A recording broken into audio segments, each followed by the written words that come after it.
At 36 years old, Calvin Hayes made $51,000 a year as an HVAC technician. It was an honest living, built on calloused hands and the satisfaction of bringing warmth to a cold house or cool air to a sweltering one.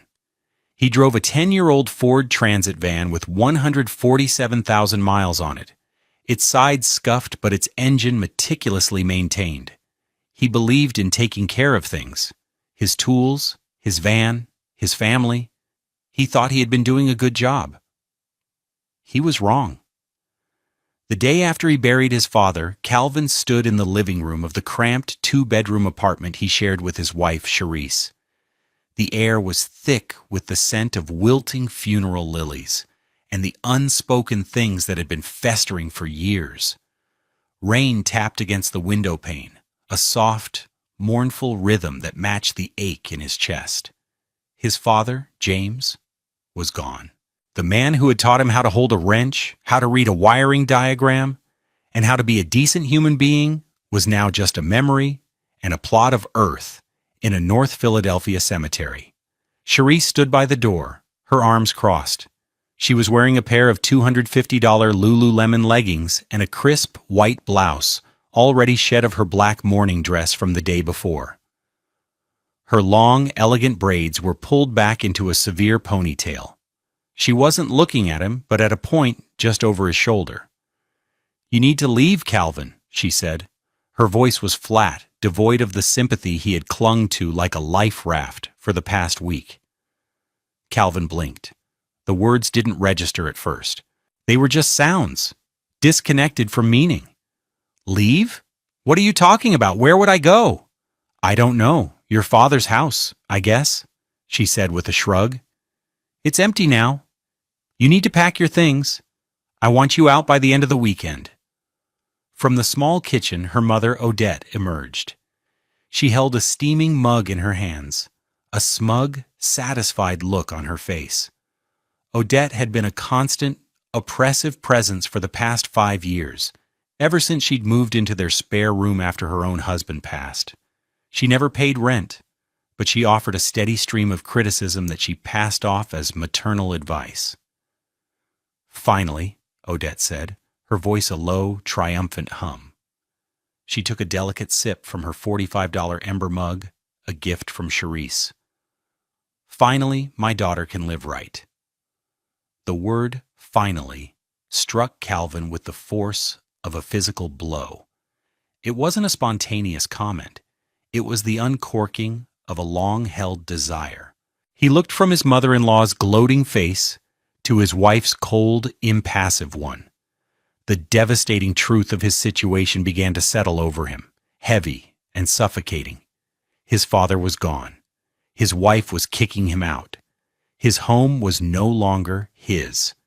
He was a man adrift, and they were the ones who had cut the rope. He had no idea this was only the beginning. He couldn't possibly imagine how deep their betrayal truly ran, or the cold, precise storm that was about to gather within him. What had he done to deserve this? He was about to find out it had nothing to do with what he'd done, and everything to do with what he now had. Before you hear about the cold fury that replaced Calvin's grief, let us know if you've ever witnessed a betrayal that left you speechless. Share your story in the comments, because sometimes knowing you're not alone is the first step toward finding your strength. Their life before his father's illness took its final turn had been a tapestry of domestic normalcy, woven with threads of financial tension. Calvin saw it as a life they were building. Charisse, he was beginning to understand, saw it as a prison she was waiting to escape. They lived in a third-floor walk-up in Olney, paying $1,350 a month for 85 square yards of space that felt smaller every day, especially with Odette occupying the second bedroom. Calvin's days started at 5:30 a.m. He'd quietly make coffee in their small galley kitchen, the $80 Mr. Coffee machine gurgling softly. He would pack a lunch for himself, usually leftovers, and one for their 7-year-old son, Micah. Micah's lunchbox was a bright blue Spider-Man one that cost $15 at Target, and Calvin always included a note drawn on a napkin, a smiley face, a little truck, a heart. He'd kiss Micah's sleeping head, the boy's twist soft against his lips, and then head out to his van. His work was demanding, especially during the brutal Philadelphia summers and freezing winters, but his paycheck, which came to about $3,200 a month after taxes, always cleared. It paid the rent, the utilities, the $450 monthly payment on Cheris's 2018 Honda Civic, and kept food on the table. It just never seemed to be enough. Cherise worked as a paralegal for a downtown law firm, earning a respectable $62,000 a year.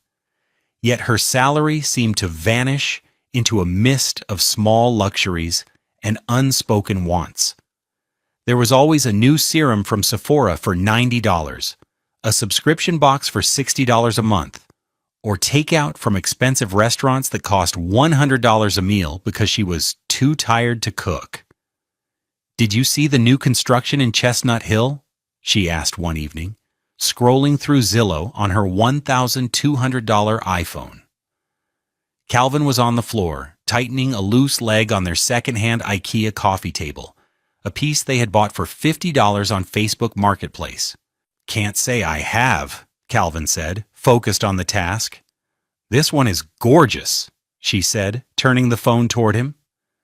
The screen showed a sprawling, modern Tudor-style house. 6 bedrooms, gourmet kitchen. They're asking $590,000. Calvin glanced at the picture. The house was beautiful, a world away from their cramped apartment with its peeling paint and view of a brick wall. "It's nice, Cherise. It's also $500,000. My point," she said, turning the phone back, "is that people are living like that. People we went to high school with. Tiffany just posted pictures from their trip to Italy. Her husband's in finance." "I'm in HVAC," Calvin said quietly. "It's a good trade." "It's a trade, Calvin.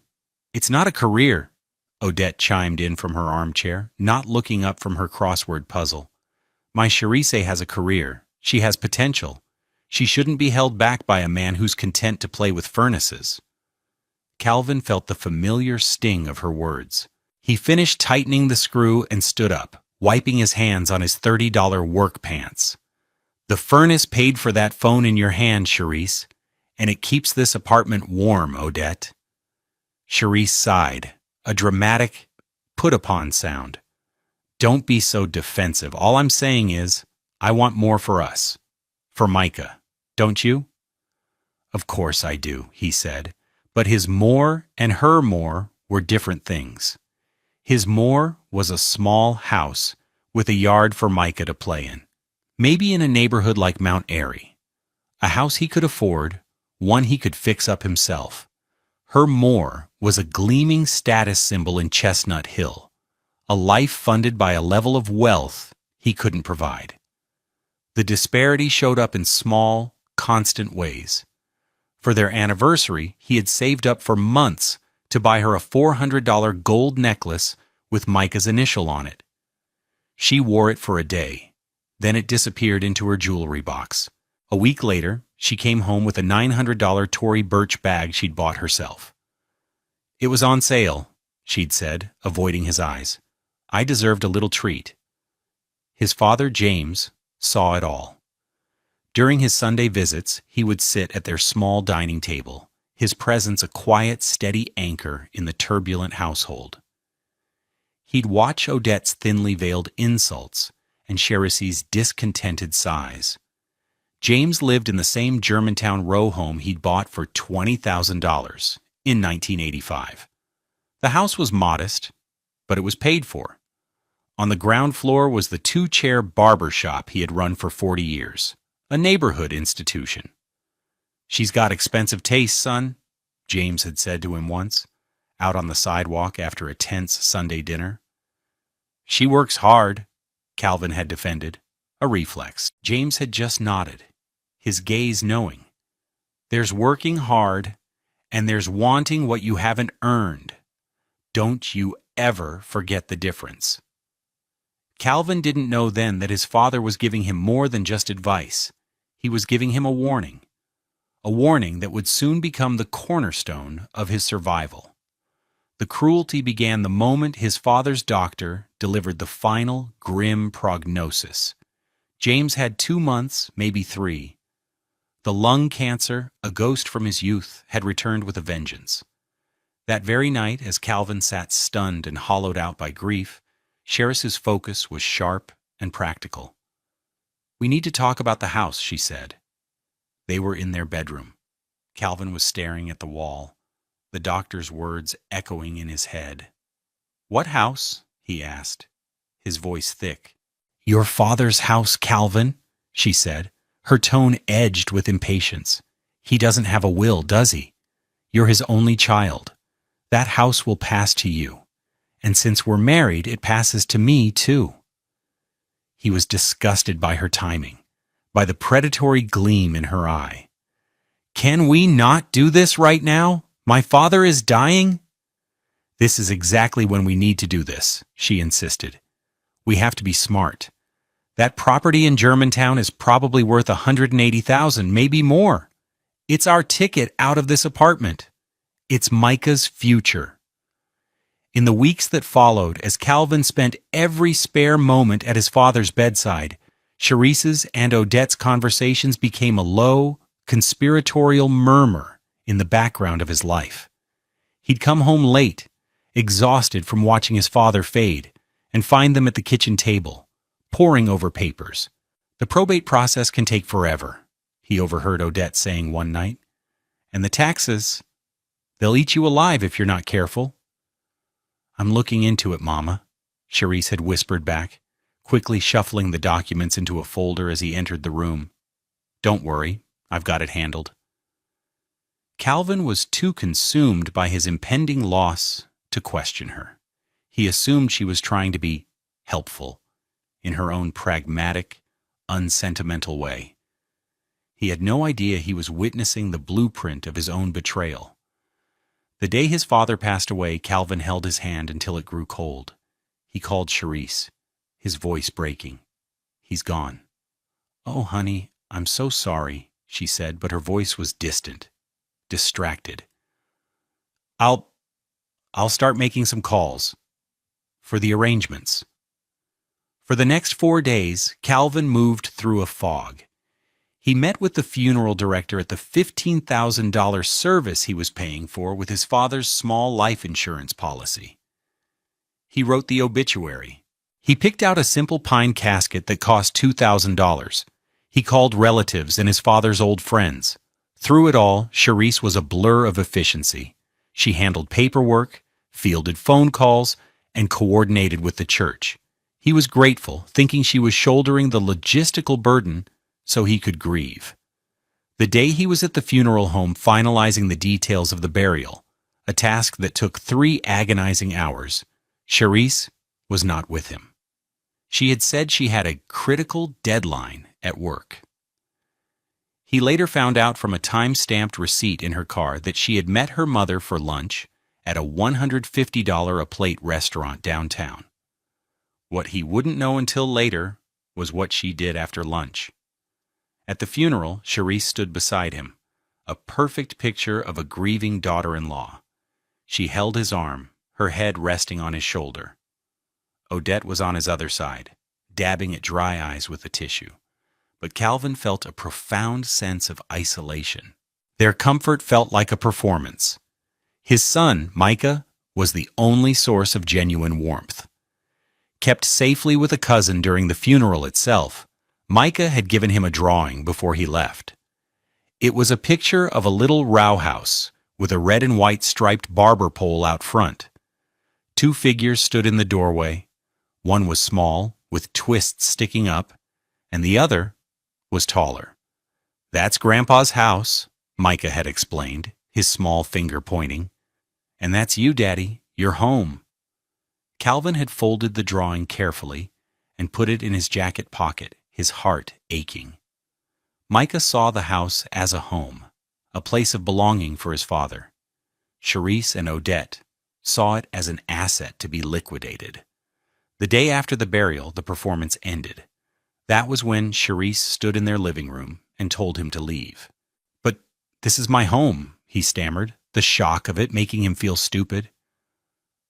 Micah will be fine, she said coolly. He'll stay here with me. We can work out visitation later. For now, I just need you to go. I need space. Space? He repeated, his voice rising in disbelief. You're kicking me out of my home the day after I buried my father, and you're calling it needing space? Odette stepped forward, her face a mask of contempt. She's been patient with you for years, Calvin, living in this shoebox, waiting for you to get your act together. Your father's passing is a tragedy, yes, but it's also an opportunity. An opportunity for my daughter to finally have the life she deserves, without you holding her down. The words holding her down echoed in the silent room.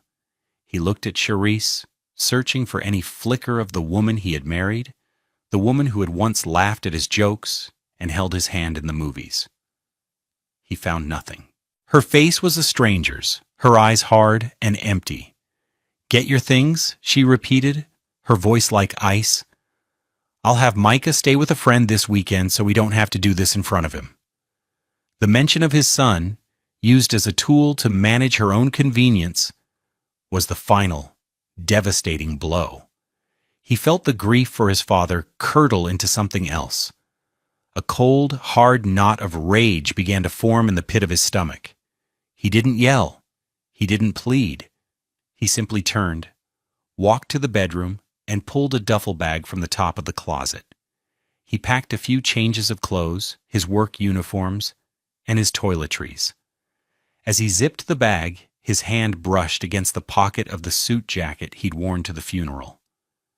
He pulled out Micah's drawing, the little stick figure of him standing in the doorway of his father's house. You're home, Daddy. He looked at the drawing, then at the life he was being ejected from. A quiet, terrifying calm settled over him.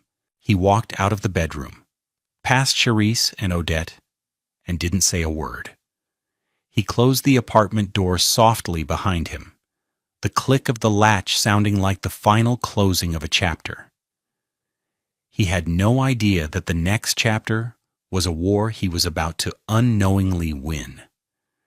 The first few days at his father's house in Germantown were a blur of dust and sorrow. The air inside was stale, holding the faint, lingering scent of his father's Old Spice aftershave and the pipe tobacco he'd given up years ago. It was a house frozen in time. A stack of National Geographic magazines from the 1990s sat on a side table. His father's reading glasses rested on an open Bible. For Calvin, it was a sanctuary of memory, each object a connection to the man he'd lost. He spent his time moving from room to room, touching things, trying to feel his father's presence. He ran his hand over the worn velvet of his father's favorite armchair. He stood in the small, tidy kitchen, remembering the Sunday breakfasts of scrambled eggs and sausage his dad would make for him as a boy. The grief was a physical weight, pressing down on him, making it hard to breathe. He called Micah every night, his voice bright and steady, promising to see him soon. He told Charisse he was sorting things out and needed a little time, playing along with her narrative of him needing space. The discovery happened on a Tuesday morning at 11:14 a.m. Calvin was sitting on the floor of his father's small bedroom, a cardboard box of old photographs open in his lap. Sunlight streamed through the window, illuminating dancing dust motes. He was looking at a faded picture of his parents on their wedding day, his mother beautiful in her simple white dress, his father beaming with pride. His phone buzzed on the floor beside him. It was an unknown number with a 215 area code. He almost ignored it, but something made him answer. "Is this Calvin Hayes?" a woman's voice asked, crisp and professional. "Yes, this is he." "Mr. Hayes, my name is Darlene Fincher. I'm a clerk with the Philadelphia Department of Records. I'm calling about a property at 5617 West Coulter Street." Calvin's heart gave a little jolt. It was the address of the house he was sitting in. "Yes? I'm here now. It was my father's house. He just passed away." "Yes? "Our condolences for your loss," she said, a rote but not unkind sentiment. "That's actually related to why I'm calling. We have a bit of a procedural flag here, and I was hoping you could clarify something. We received a quitclaim deed for this property, filed last week." Calvin sat up straighter. "A what? A quitclaim deed?" He knew what that was from his own cursory research years ago when he and Charisse had first talked about buying a house. It was a way to transfer property ownership. "Yes, Miss," Fincher continued. "It transfers the property from the owner of record, a James C. Hayes, to a Charisse L. Hayes. The deed lists you, Calvin Hayes, as the heir and executor, signing on behalf of your deceased father's estate. It was filed on March 14th. Calvin's blood went cold. March 14th. He pulled out his phone's calendar. That was the day he had spent 3 hours at the funeral home, picking out his father's casket. That was the day Charisse had a critical deadline. "There must be some mistake," Calvin said, his voice dangerously quiet. "I haven't signed any such document." There was a pause on the other end of the line. "Well, that's the other issue," Miss Fincher said, her voice now tinged with caution. "The reason it was flagged is because we just received a second filing this morning. It's a certified copy of your father's last will and testament, filed by the law firm of Morgan, Stern, and Associates. It was officially recorded with the county 6 weeks ago. That will places the property and all of your father's other assets into an irrevocable trust." Calvin felt like he'd been submerged in ice water. A will? An irrevocable trust? His father had never mentioned it. "The trust names you as the sole beneficiary and trustee," she explained, "which means any other attempt to transfer the property, especially one dated after the trust was established, is invalid. And frankly, the signature on the quitclaim deed, it doesn't look anything like the signature on the will. That's why I had to call you. Something is very wrong here." Calvin's breath hitched. Can I see this quitclaim deed?" "Of course. It's a public record. You can come down to our office in City Hall anytime." "I'm on my way," he said, and hung up the phone. The grief that had clouded his mind for weeks evaporated, replaced by a chilling, razor-sharp clarity. He stood up, the old photographs scattering on the floor. He put on his $120 Carhartt jacket, grabbed his keys, and walked out of the house, his face set like stone. The rain had stopped. The sun was bright and unforgiving. He drove the 25 minutes from Germantown to Center City in a state of controlled fury. At the Department of Records, a sprawling bureaucratic maze of counters and clerks, he finally held a copy of the deed. It cost him $2. He stared at the single page. There it was, in black and white. The legal description of his father's property. The transfer from James C. Hayes to Charisse L. Hayes. And at the bottom, in the space for the executor's signature, was a clumsy, forged version of his own name. He could see the hesitation in the pen strokes, the slight tremor of a hand trying to imitate his fluid script. Beside the signature was a notary stamp. The notary's name was Patricia Beale. He didn't recognize the name. And then he saw the date, stamped clearly by the recorder's office, March 14th, 2:47 p.m. The time he was staring at caskets, his heart broken. She had been at a notary's office, stealing his inheritance. Stealing his son's drawing of home. The betrayal was so audacious, so monstrous, it was almost sublime. He folded the paper, his hands perfectly steady. The fog was gone. He knew exactly what he had to do. The shift inside Calvin was seismic. The warm, grieving husband was gone, replaced by a cold, methodical strategist. He understood now that he was not in a domestic dispute. He was the victim of a calculated crime. And he would respond not with emotion, but with evidence. The first rule of his new reality was simple. Charisse and Odette could not know that he knew. He went home to his father's house, the fraudulent deed tucked safely in an envelope. He called Charisse. His voice was calm, almost gentle. "Hey," he said. "Just checking in." "Oh, hi." She sounded surprised, a little wary. "Everything okay?" "Yeah, just, it's a lot, going through Dad's things." This was his first deliberate lie, the first brick in the wall of his new facade. "Listen, I'm sorry if I was difficult the other day. You were right. We both need some space to process." There was a relieved exhale on her end. "It's okay, Calvin. I get it. It's a stressful time for everyone." "I was thinking," he continued, the words tasting like ash in his mouth, "maybe I could come by Saturday morning to pick up some more of my stuff. And I could take Micah to the park for a few hours, if that's okay." "Yes, of course," she said quickly. Too quickly. Keeping him away from the apartment, and from Micah, was part of her plan. Granting him a small, supervised visit made her seem reasonable. Saturday at 10 would be perfect. He was playing dumb, and she was buying it completely. The condescension in her voice was palpable. She thought he was a simple man, easily managed, overcome with grief, and a little bit stupid. She had made a critical mistake. That Saturday, he arrived at the apartment at exactly 10 a.m. Charisse opened the door, a strained smile on her face. Odette was hovering in the background, watching him like a hawk. "How are you holding up?" Charisse asked, her voice dripping with false sympathy. "Getting by," he said, walking past her. He had a couple of empty boxes with him. He went to the bedroom and began to pack things he didn't care about. Old paperbacks, clothes he never wore, a broken lamp. It was all for show.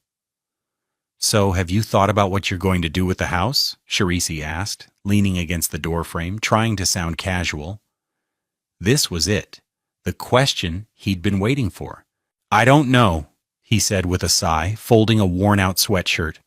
"It's a lot to deal with. The lawyer said probate can take months, maybe even a year." He invented a lawyer, another piece of misdirection. He saw a flicker of something in her eyes. Relief and a little bit of smugness. She thought she had bypassed the entire probate process.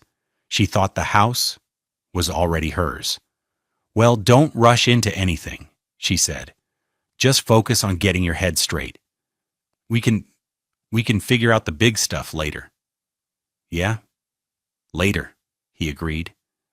He took Micah to the park, pushing him on the swings until his arms ached. He listened as his son chattered on about school, about a new cartoon, about the wobbly tooth in the front of his mouth. In Micah's innocent presence, the cold anger in Calvin's chest momentarily warmed.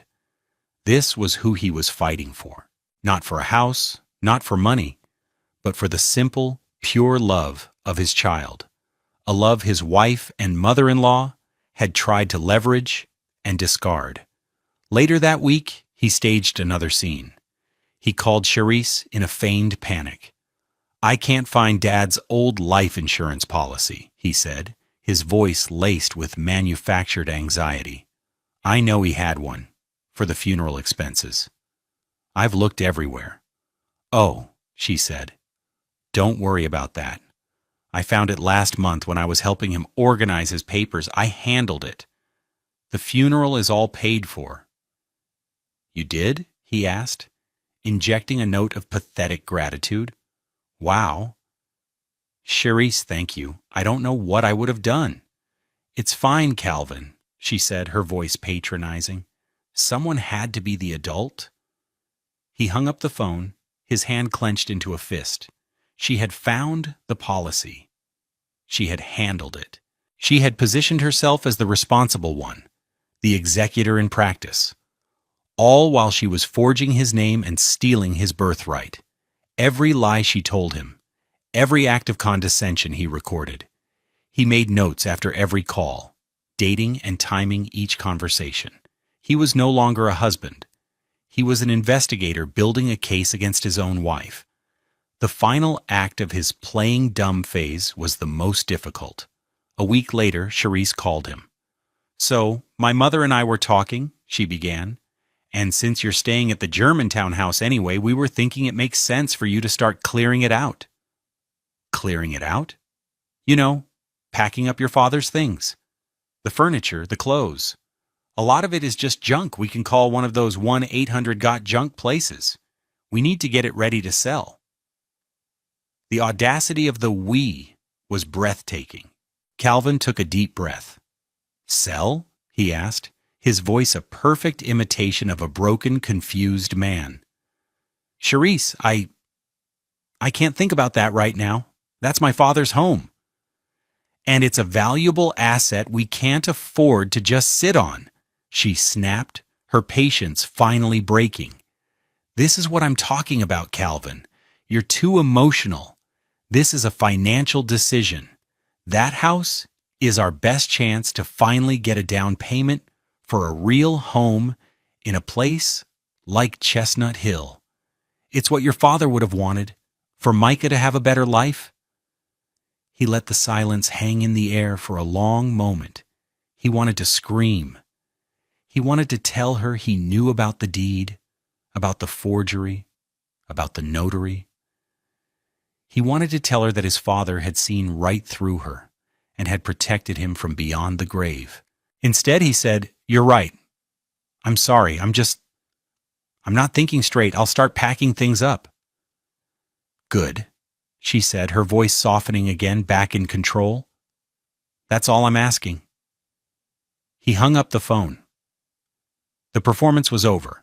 He had all the confirmation he needed. She believed she was in complete control. She had no idea what was coming. Calvin knew he couldn't fight this battle with his own grief-fueled anger. He needed a professional, someone who spoke the language of trusts and deeds and fraud. The name his father had used for the will, Morgan, Stern, and Associates, was his starting point. He looked them up. They were a high-end firm in one of the glass towers at Logan Square, the kind of place that cost a fortune just to walk into. He hesitated, looking at his own modest bank account, which held just over $6,000. Then he thought of Chariss's smug face, and he made the call. He was connected to a woman named Alana Morgan, one of the firm's senior partners. Her voice was warm, but no nonsense. When he explained who he was, James Hayes' son, she immediately cleared her schedule. "Your father was a very wise man, Mr. Hayes. Please come in tomorrow at 9 a.m. No charge for the initial consultation." The next morning, Calvin walked into an office that was the physical embodiment of power. Walnut panels, floor-to-ceiling windows with a panoramic view of the city, expensive modern art on the walls. Alana Morgan was a sharp, impeccably dressed black woman in her 50s, her hair in elegant silver locks.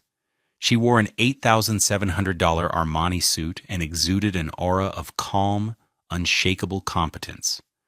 Calvin, in his best $250 suit that he'd bought for a wedding 5 years ago, felt out of place, but resolute. He sat across from her vast desk and laid out the story, his voice quiet and even. He told her about his father's death, about Charisse kicking him out, about the phone call from the Department of Records. He then placed the copy of the fraudulent quitclaim deed on her desk. Alana picked it up, her eyes scanning the document with an unnerving speed. She didn't say anything for a full minute. The silence in the room was absolute. "She filed this the day you were picking out his casket," Alana said, her voice flat. It wasn't a question. "Yes?" Calvin replied. "And the notary is a Patricia Beale."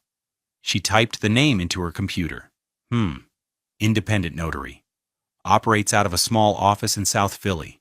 A lot of these independent notaries, they get sloppy or greedy. She then pulled up another document on her screen and turned it toward him. It was his father's will.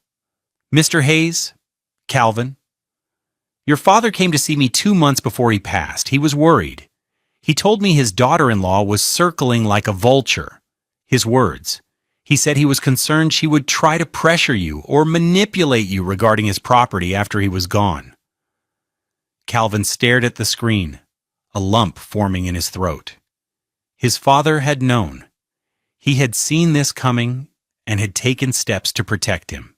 He wanted to ensure the house, the barber shop, and his savings, which amount to about $72,000 by the way, went directly and unimpeachably to you, Alana continued. So we didn't just write a will. We created an irrevocable trust. Think of it as a legal fortress. Once the assets are in the trust, they cannot be removed. The trust owns the property, and you are the sole trustee with full control. The will was just the instrument to pour his remaining assets into the trust upon his death. The trust itself has been the legal owner of that house for the last 10 weeks. She leaned forward. This quitclaim deed, she tapped the paper with her finger, is a work of fiction. It's a worthless piece of paper trying to claim ownership of a property your wife had no legal right to touch, signed with a forged signature, notarized under fraudulent pretenses. This isn't just a family dispute, Calvin. This is a felony. Several, in fact. Forgery, wire fraud, conspiracy, filing a false instrument. We have her. Cold. Calvin felt a wave of relief so profound it almost made him dizzy. So what do we do? Alana's expression turned grimly satisfied. Her billing rate was $1,200 an hour, and Calvin was about to see why. We don't just invalidate the deed, we dismantle the entire scheme. First, we hire a private investigator. My guy is the best. He'll pay a visit to our notary, Patricia Beal. I suspect a little pressure will make her talk. Second, we get a certified statement from the clerk at the Department of Records who flagged this. Third, we subpoena your wife's and mother-in-law's phone records for the week of your father's death. I'd bet my law degree they were coordinating this entire thing. She laid out the strategy. It was a multi-pronged attack, precise and devastating. We will compile everything into a single binder, the trust documents, the fraudulent deed, the investigator's report on the notary, your sworn affidavit about the timeline, your phone records, their phone records. Then, we don't just file a civil suit. We take the entire package to the district attorney's office. We refer this for criminal prosecution. Calvin swallowed hard. Criminal? They tried to steal a house, Calvin, Alana said, her voice like steel. That's theft on a grand scale. The law takes that very, very seriously. My fee for this is a $5,000 retainer to begin. The total cost will likely be around $20,000, but we can ask the court to have your wife cover your legal fees when this is all over. Calvin didn't hesitate. He thought of Micah's drawing. He thought of Odette's sneering finally. He thought of Sherry's cold eyes. Let's do it, he said, pulling his worn leather wallet from his pocket. He would drain his savings account to pay for it. It was no longer about the money. It was about justice. It was about honoring the final protective act of his father. The strike was planned with the precision of a military operation. Alana Morgan orchestrated every detail. For 2 weeks, her team worked quietly, assembling the arsenal. The private investigator, a former Philly cop named Marcus, paid a visit to Patricia Beal, the notary. His report was chillingly concise. Ms. Beal, when presented with the evidence and the prospect of a felony charge and losing her license, confessed immediately. She admitted that Charisse and her mother, Odette, had come to her office on March 14th. They had paid her $500 in cash, 5 times the standard fee, to notarize the document without the signer present. Odette had done most of the talking, assuring her it was just a family matter, to simplify things for her grieving son-in-law. Patricia had signed and stamped the document knowing it was illegal.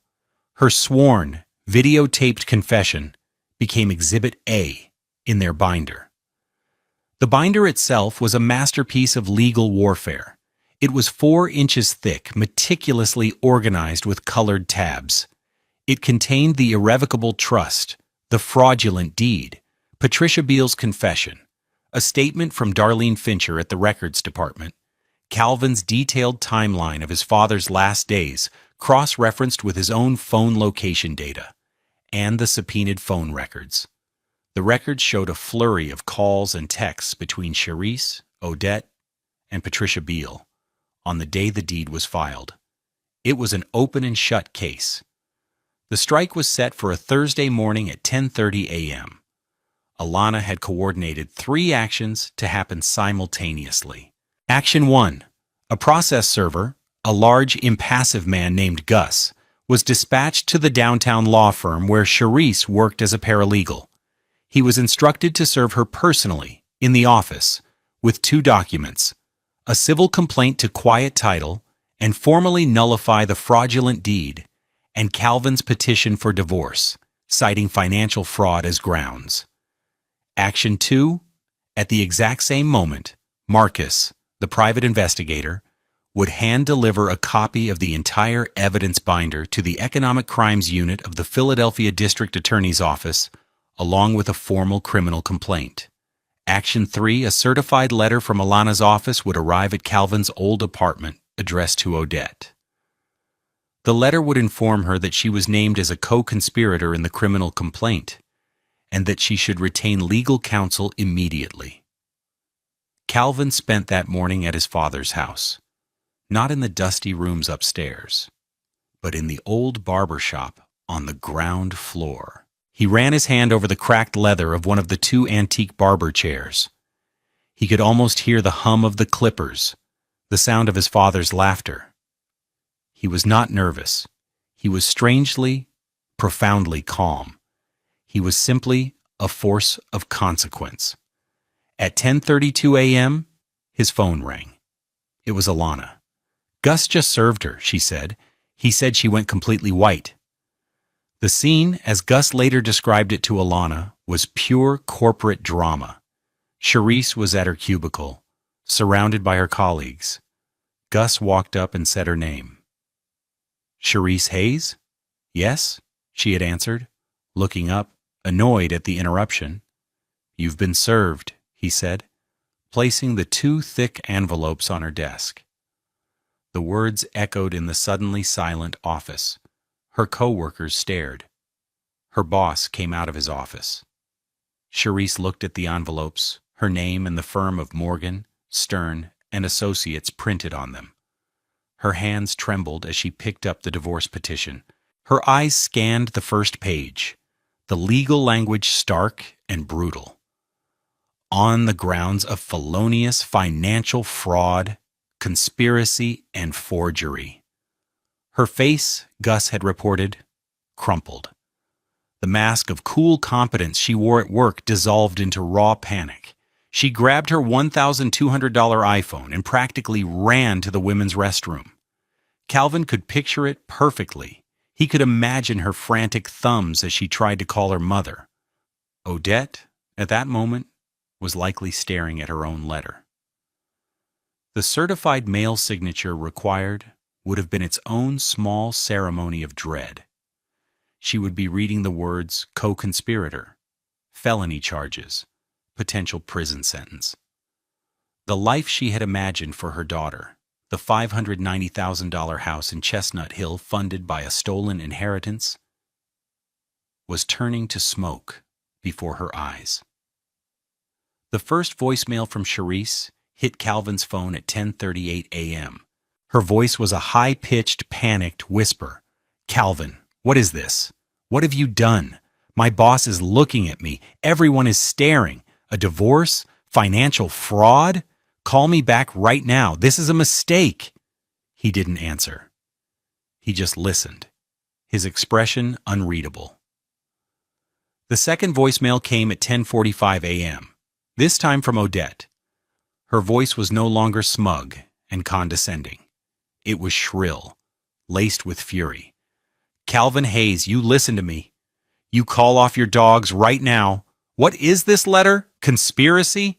Do you have any idea what you're doing? You are trying to ruin my daughter. You will regret this." He saved the voicemail. At 11:15 a.m., a third voicemail from Charisse. The anger was gone, replaced by a desperate, pleading tone. "Calvin, please. Baby, please call me. We can talk about this. There's been a misunderstanding. A huge misunderstanding. I was just trying to help, to make things simpler for you.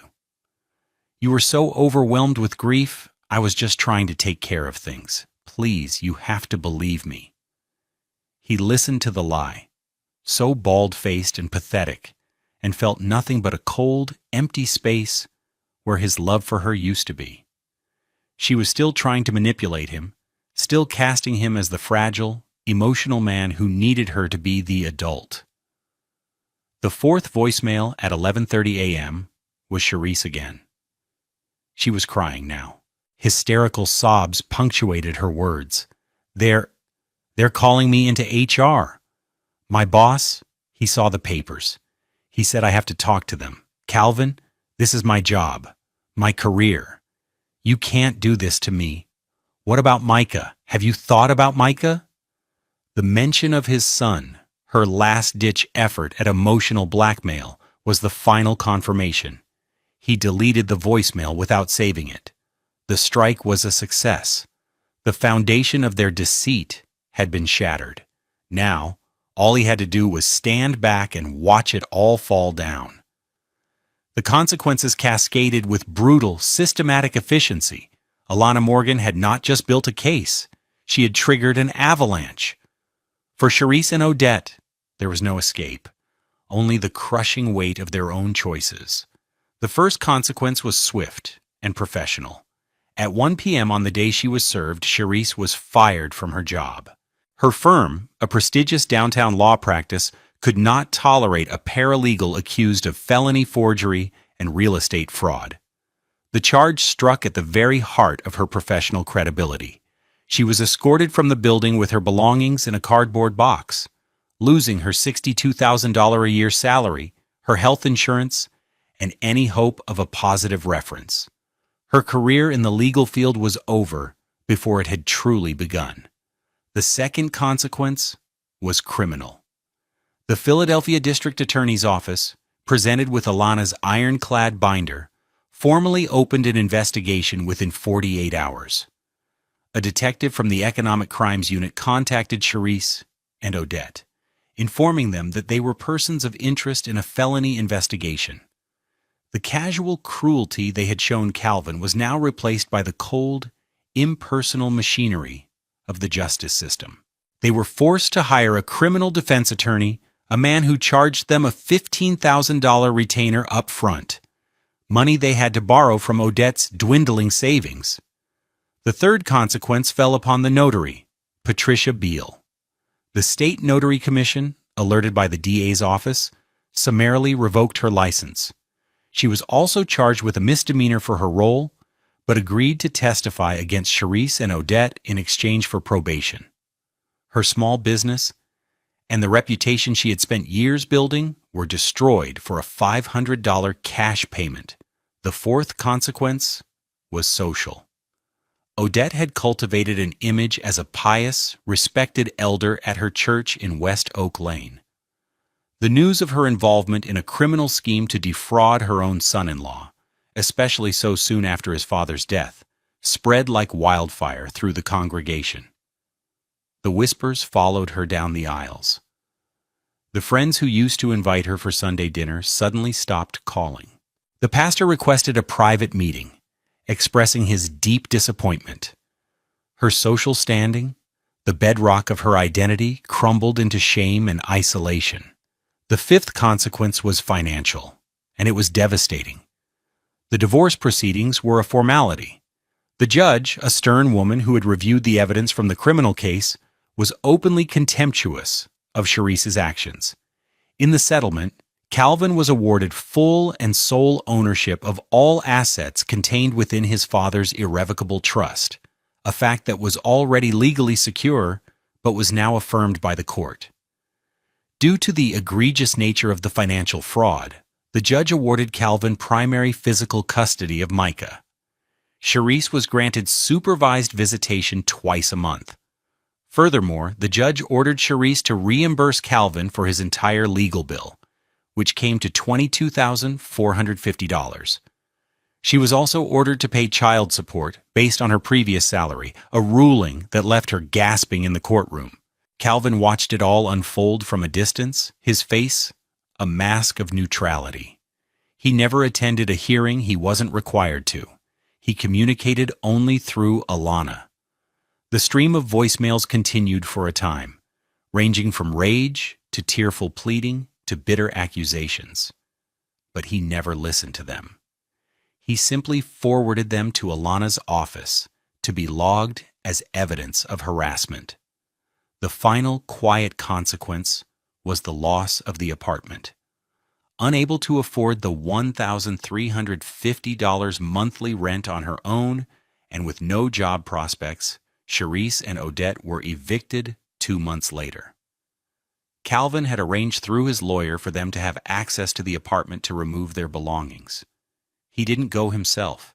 He didn't want to see them. He didn't need to.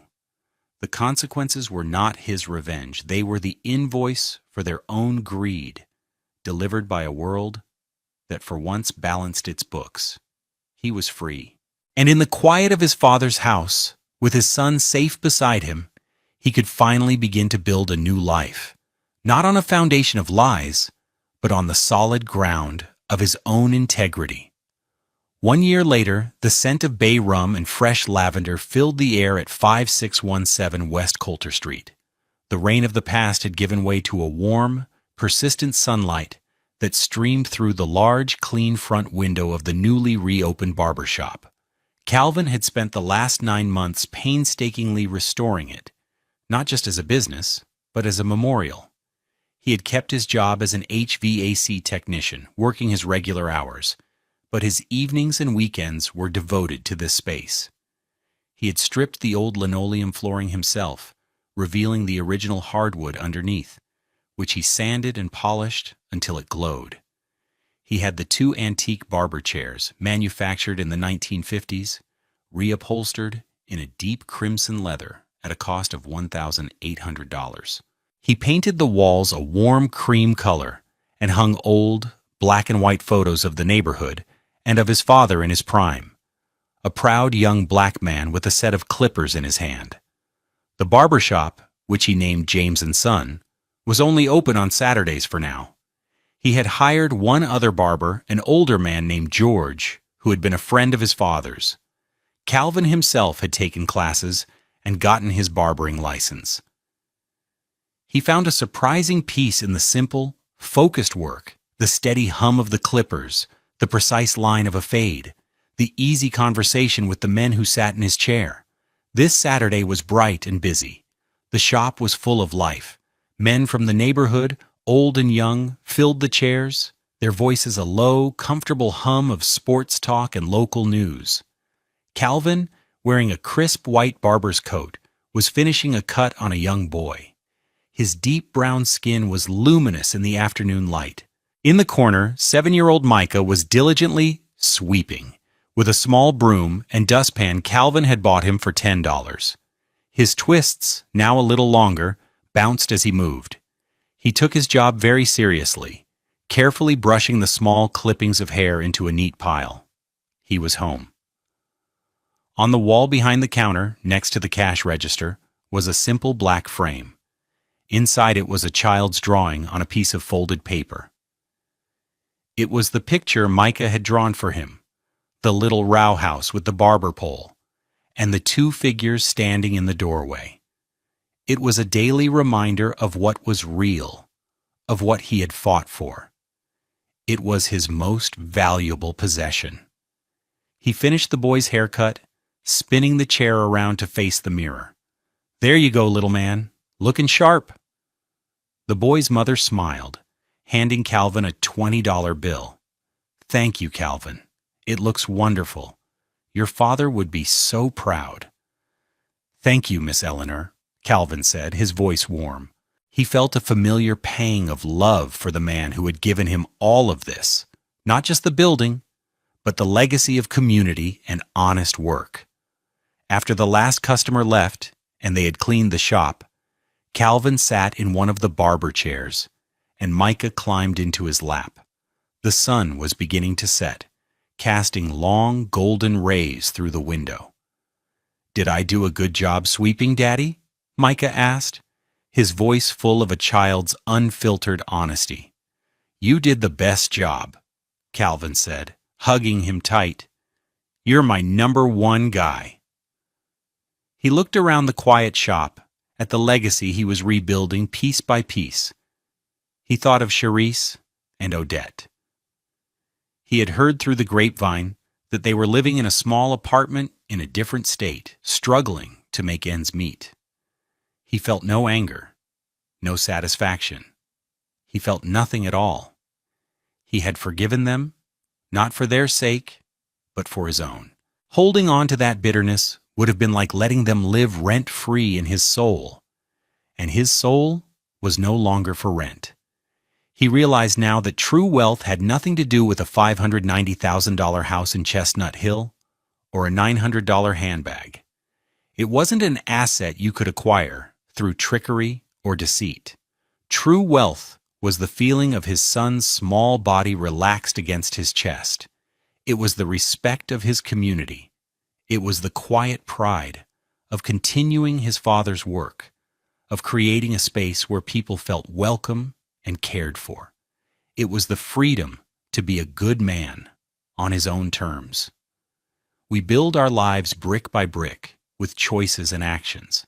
Some people try to take shortcuts, stealing bricks from others' foundations, but a house built on theft can never truly stand.